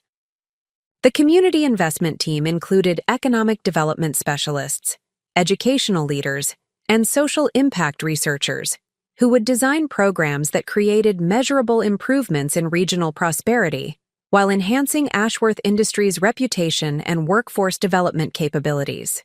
The team leader, David Kim, had managed similar initiatives for major corporations while maintaining relationships with community organizations and government agencies. The first month of implementation revealed that effective leadership required balancing strategic vision with operational flexibility that allowed adaptation based on market feedback and practical experience. The project teams encountered challenges that required creative solutions while maintaining commitment to the fundamental objectives that justified the substantial resource investment. The Environmental Sustainability Initiative faced regulatory coordination requirements that exceeded initial projections while creating opportunities for partnership with agencies that valued proactive industry leadership in environmental protection. The additional compliance costs were offset by premium pricing opportunities and marketing advantages that emerged from demonstrated commitment to genuine rather than superficial environmental responsibility. The manufacturing expansion encountered technical challenges that required equipment modifications and workforce training that exceeded initial estimates while creating intellectual property and operational capabilities that provided competitive advantages unavailable to companies pursuing conventional approaches. The additional investment generated returns through improved efficiency and product quality that commanded premium pricing in demanding markets. The Community Investment Initiative discovered needs and opportunities that required program modifications and resource reallocations while creating goodwill and partnership relationships that facilitated business development and workforce recruitment in ways that exceeded initial projections. The expanded community engagement generated positive publicity and stakeholder support that enhanced corporate reputation while creating measurable social impact. The success of these initial implementation phases demonstrated that strategic leadership required continuous learning and adaptation while maintaining commitment to fundamental principles that guided decision-making through unexpected challenges and opportunities. The experience confirmed that effective corporate leadership emerged from competence, integrity, and collaborative approaches rather than authoritarian control or manipulation. Standing in my office at the end of the first month, reviewing progress, reports from project teams, and operational updates from department heads, I recognized that the transformation of Ashworth Industries reflected personal growth that extended far beyond professional development into fundamental changes in self-understanding and capability recognition. The woman who had been abandoned at a gas station because her husband believed she was helpless and dependent had become a corporate leader whose vision and capabilities commanded respect from experienced business professionals and generated enthusiasm for ambitious initiatives that would create lasting positive impact. The contrast between David's assumptions about my limitations and the reality of my strategic thinking and organizational leadership provided clear evidence that authentic power emerged from competence rather than manipulation or control. The strategic initiatives I had designed and was successfully implementing represented more than business development programs. They embodied principles about ethical leadership, environmental responsibility, and social impact that reflected values David had never understood or appreciated during our marriage. The success of these initiatives demonstrated that principled approaches to business created superior results compared to the regulatory evasion and stakeholder manipulation that characterized David's failed strategies. The board's unanimous approval and enthusiastic support for my leadership confirmed that the capabilities I had always possessed were finally being recognized and utilized effectively. The 3 years of hiding my identity and resources had not diminished my strategic thinking or organizational skills, but had provided perspective that enhanced my understanding of effective leadership through observation of both successful and failed approaches to business management. The transformation that began with my abandonment at a gas station had evolved into comprehensive personal and professional development that demonstrated how adversity could catalyze growth and capability. Recognition that might never have emerged under comfortable circumstances. The crisis had forced recognition of strengths and resources that had been suppressed or underutilized during my marriage to someone who preferred dependent partners rather than competent equals. The strategic success of Ashworth Industries under my leadership provided clear evidence that effective corporate management required authentic vision, ethical principles, and collaborative approaches that empowered others while maintaining accountability for results. The contrast with David's manipulative and exploitative business practices confirmed that sustainable success emerged from principled leadership rather than short-term opportunism or regulatory evasion. The woman David Sterling had abandoned was proving to be someone whose capabilities exceeded his comprehension while demonstrating leadership principles that would create lasting positive impact for thousands of employees, dozens of communities, and multiple industries that would benefit from environmental stewardship and social responsibility initiatives that set new standards for corporate citizenship. The confrontation that would define the remainder of David Sterling's professional and personal existence began 3 weeks after the initial strategic strikes against his business empire, when desperation finally overcame his pride and forced him to seek direct communication with the woman he had abandoned at a gas station during a storm. The meeting request arrived through his attorney, Bradley Morrison, who contacted James Morrison with a proposal that revealed both David's deteriorating circumstances and his fundamental misunderstanding of the forces arrayed against him. Morrison's initial communication requested an urgent meeting between David and me to discuss resolution of mutual concerns and potential reconciliation that could address the escalating legal and business difficulties affecting both parties. The language reflected David's continued belief that our situations were somehow equivalent, that I faced problems comparable to his mounting crises, and that negotiated settlement could restore the status quo that had existed before his infidelity. And abandonment triggered the systematic dismantling of his carefully constructed but ultimately fraudulent success. James Morrison's response established the parameters that would govern any direct interaction between David and me, parameters that reflected the reality of our respective positions and the comprehensive preparation that had anticipated this inevitable moment of confrontation. The meeting would occur in the neutral environment of my attorney's conference room, with full documentation of all statements and proposals, legal representation present for both parties, and clear understanding that no settlement discussions could proceed until David acknowledged the full scope of his misconduct and its consequences. The scheduling of the confrontation required coordination with ongoing legal proceedings, regulatory investigations, and business operations that demanded my attention as active head of Ashworth Industries. The strategic response to David's behavior had evolved beyond personal vindication into comprehensive business and legal processes that would continue regardless of any individual meetings or negotiation attempts. The systematic pressure against David's interests reflected institutional momentum rather than emotional reaction, ensuring that outcomes would be determined by evidence and legal standards rather than personal accommodation or sympathy. David arrived at the meeting 45 minutes early, accompanied by Bradley Morrison and carrying a leather portfolio that presumably contained financial statements, settlement proposals, and documentation intended to support whatever arguments he planned to present for halting the legal and regulatory processes that were systematically destroying his business empire and personal reputation. His appearance reflected the stress and sleeplessness that characterized his recent weeks of crisis management, with the confident demeanor that had once attracted me replaced by obvious anxiety and desperate calculation. The conference room arrangement reinforced the power dynamic that had emerged since my return to active leadership of Ashworth Industries. I sat across the polished mahogany table flanked by James Morrison and corporate counsel Rebecca Chen, with strategic documents and intelligence reports arranged to demonstrate the comprehensive preparation that supported every aspect of our legal and business positions. The setting conveyed institutional authority and professional competence that contrasted sharply with David's isolated and increasingly desperate circumstances.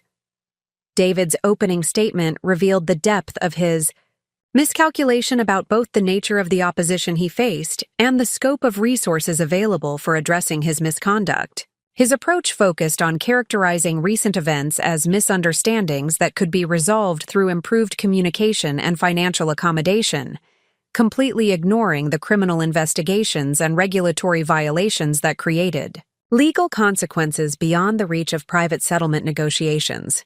Victoria, I know I made serious mistakes in our marriage, and I am prepared to take full responsibility for my behavior, David began, his voice carrying the rehearsed sincerity that had once been convincing but now seemed calculated and hollow. I understand that you were hurt by my actions, and I want to make things right between us. I am willing to end my relationship with Miranda, commit to marriage counseling, and provide financial compensation that demonstrates my commitment to rebuilding our relationship and addressing any concerns you may have about my business practices. The statement demonstrated David's fundamental inability to comprehend that his problems extended far beyond marital infidelity into territory involving criminal violations and business misconduct that required legal rather than personal solutions. His focus on relationship repair ignored the federal investigations and regulatory enforcement actions that would continue regardless of our personal interactions, reflecting his continued belief that powerful individuals could negotiate their way out of legal consequences through appropriate financial incentives and political connections. My response established the factual framework that would govern the remainder of our interaction, while clarifying the distinction between personal grievances and institutional processes that operated according to legal and regulatory standards, rather than private accommodation. The tone reflected the professional competence and strategic thinking that characterized my leadership of Ashworth Industries, while demonstrating that the woman he had abandoned possessed capabilities and resources that exceeded his comprehension or ability to influence through traditional manipulation tactics. David, the issues we are discussing today extend far beyond marital problems into areas involving criminal violations, regulatory non-compliance, and business misconduct that require legal resolution rather than personal negotiation, I replied, maintaining the measured tone that had become characteristic of my professional interactions since returning to active corporate leadership. The federal investigations of your environmental violations and potential corruption charges will proceed according to prosecutorial discretion and evidence standards that exist independently of our personal relationship. The regulatory enforcement actions addressing your systematic non-compliance will continue according to agency procedures and statutory requirements that cannot be influenced through private settlement agreements. The clarification visibly shocked David, whose preparation for the meeting had apparently focused on relationship reconciliation strategies rather than serious engagement with the legal and regulatory consequences of his business practices. His facial expression shifted from confident negotiation posture to obvious confusion and growing alarm as he began to comprehend that the forces arrayed against him operated according to institutional procedures rather than personal animosity that could be addressed through improved behavior and financial concessions. Bradley Morrison attempted to redirect the conversation toward areas where negotiated settlement might be possible, focusing on civil litigation and divorce proceedings that could theoretically be resolved through private agreement without affecting ongoing criminal investigations or regulatory enforcement actions. His approach reflected professional understanding of the limitations that constrained private settlement discussions when criminal and regulatory processes were actively investigating potential violations that required institutional rather than personal responses. Mrs. Sterling, while we acknowledge that certain regulatory and investigative processes may continue independently, there are significant civil matters where negotiated resolution could benefit both parties while reducing the substantial legal costs and public attention that continued litigation would generate, Bradley Morrison suggested, opening his portfolio to reveal financial statements and settlement proposals that presumably quantified David's assessment of appropriate compensation for ending civil proceedings. Mr. Sterling is prepared to offer substantial financial consideration and comprehensive business practice reforms that address the concerns underlying current legal actions. The settlement proposal reflected David's continued misunderstanding of both the scope of evidence against him and the strategic objectives that guided the comprehensive response to his misconduct. The financial amounts he offered represented significant sums from his perspective, but were negligible compared to Ashworth Industries' resources, while demonstrating his assumption that monetary payments could resolve problems that actually required accountability and consequences rather than simply financial compensation for damages. Rebecca Chen's analysis of the settlement proposal revealed fundamental inadequacies that confirmed David's inability to comprehend the magnitude of legal exposure he faced or the strength of evidence that supported criminal and civil actions against his interests. Her response provided educational clarity about the legal standards and evidentiary requirements that would determine outcomes regardless of David's willingness to offer financial settlements or behavioral commitments. Mr. Morrison, the settlement amounts proposed by your client represent a fraction of the documented damages resulting from his systematic regulatory violations and financial misconduct, Rebecca Chen explained while presenting comprehensive analysis of environmental remediation costs, regulatory penalties, and civil damages that exceeded David's proposed settlement by several orders of magnitude. The evidence we have compiled demonstrates patterns of deliberate non-compliance and fraudulent business practices that create liability extending far beyond the scope of private settlement negotiations. The legal analysis included detailed documentation of environmental violations that required remediation costs exceeding $5 million, regulatory penalties that could reach additional millions depending on enforcement agency determinations, and civil damages related to property value impacts and community harm that created liability extending well beyond David's financial capacity to address through private settlement agreements. More significantly, the evidence revealed systematic patterns of regulatory evasion and fraudulent misrepresentation that suggested criminal intent rather than inadvertent compliance failures, creating exposure to federal prosecution that could result in substantial imprisonment terms and personal liability that could not be resolved through business reorganization or financial payments. The criminal exposure represented existential threats to David's freedom and future prospects that exceeded the scope of civil litigation or marital dispute resolution. David's reaction to the comprehensive legal analysis revealed the psychological impact of finally confronting the full scope of consequences resulting from his years of regulatory evasion and business misconduct. His confident negotiation posture collapsed into obvious panic as he began to understand that his problems could not be resolved through traditional business strategies or personal relationship management, but required legal defense against criminal charges that could destroy his life regardless of any civil settlement agreements.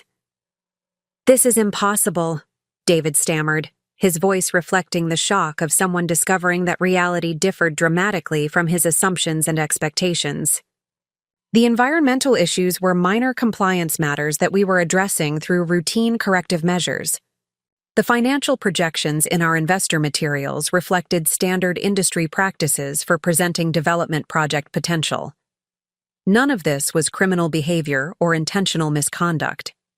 The denial demonstrated David's continued inability to accept responsibility for systematic violations and fraudulent practices that created the legal jeopardy he now faced. His characterization of environmental destruction as minor compliance matters and fraudulent investor materials as standard industry practices revealed the fundamental ethical deficiencies that had enabled his misconduct while confirming the necessity of comprehensive legal accountability rather than negotiated accommodation. James Morrison's response provided definitive clarification about the evidence standards and legal procedures that would determine David's fate, regardless of his personal beliefs about the severity of his violations or the appropriateness of his business practices. The explanation established that criminal and regulatory processes operated according to objective standards rather than subjective assessments of intent or standard industry practices. Mr. Sterling, the federal agencies investigating your conduct apply evidence-based standards for determining criminal violations and regulatory non-compliance that exist independently of your personal assessment of your behavior or industry practices, James Morrison explained while presenting samples of photographic evidence, financial documentation, and witness statements that supported criminal charges. The systematic nature of your environmental violations and the fraudulent misrepresentations in your business materials create clear legal exposure that cannot be resolved through claims of inadvertent error or standard business practices. The evidence presentation included aerial photographs showing extensive wetland destruction and protected habitat damage that exceeded permitted boundaries by substantial margins, financial analysis demonstrating systematic inflation of project values and revenue projections in investor materials, and witness statements from employees and contractors documenting David's direct involvement in directing activities that violated environmental regulations and financial disclosure requirements. The comprehensive documentation revealed patterns of misconduct spanning multiple years and involving numerous violations that demonstrated deliberate intent rather than inadvertent compliance failures. The evidence would support criminal prosecution and regulatory enforcement, regardless of David's willingness to acknowledge wrongdoing or accept responsibility for the consequences of his business practices. David's final attempt to influence the outcome focused on threatening reputational damage to me and Ashworth Industries through public disclosure of my concealed identity and systematic deception throughout our marriage. The approach reflected his belief that mutual assured destruction strategies could force negotiated settlement by creating publicity problems that would motivate accommodation rather than continued legal action. Victoria, if these legal proceedings continue, I will be forced to reveal the truth about your systematic deception throughout our marriage, David declared, adopting the threatening tone that had once intimidated me, but now seemed pathetic and desperate given his compromised position.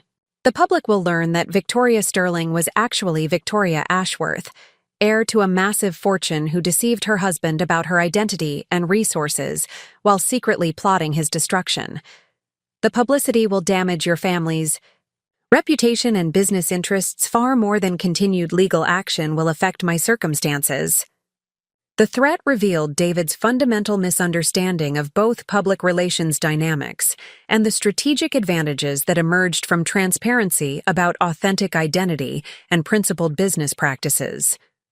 His assumption that revelation of my true circumstances would create scandal rather than admiration demonstrated his continued inability to distinguish between legitimate privacy protection and the fraudulent deception that characterized his own behavior. My response established the strategic framework that would govern public communication about our marriage and its dissolution, while demonstrating confidence in both legal positions and public relations strategies that had been carefully developed.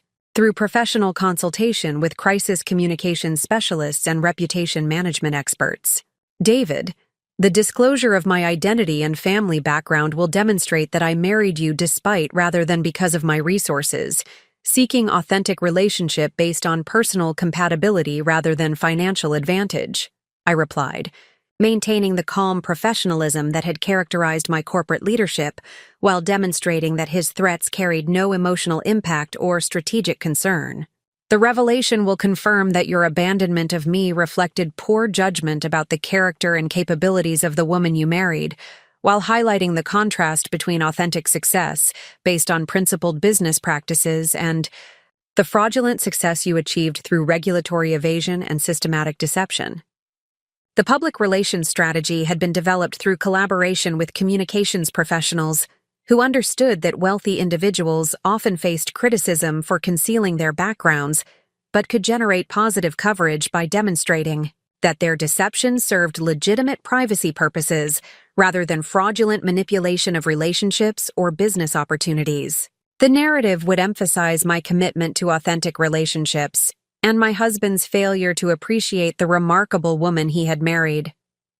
More significantly, the disclosure of my true identity would actually strengthen legal positions by demonstrating that David had married someone whose resources exceeded his own while engaging in systematic misconduct that justified comprehensive legal response.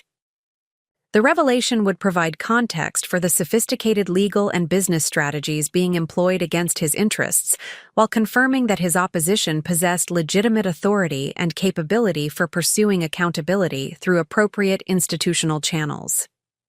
Bradley Morrison's recognition of his client's deteriorating position led to increasingly desperate negotiation attempts that revealed the depth of David's legal exposure while confirming that settlement discussions could not address the criminal and regulatory consequences that would determine his ultimate fate.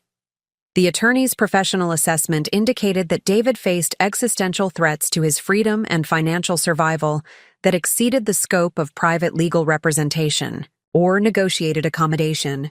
Mrs. Ashworth, given the comprehensive nature of the evidence and the federal agency's apparent commitment to aggressive prosecution, we must acknowledge that Mr. Sterling faces potential consequences that exceed his capacity to address through traditional legal defense strategies, Bradley Morrison conceded, his professional demeanor reflecting the sobering reality that his client's situation required damage mitigation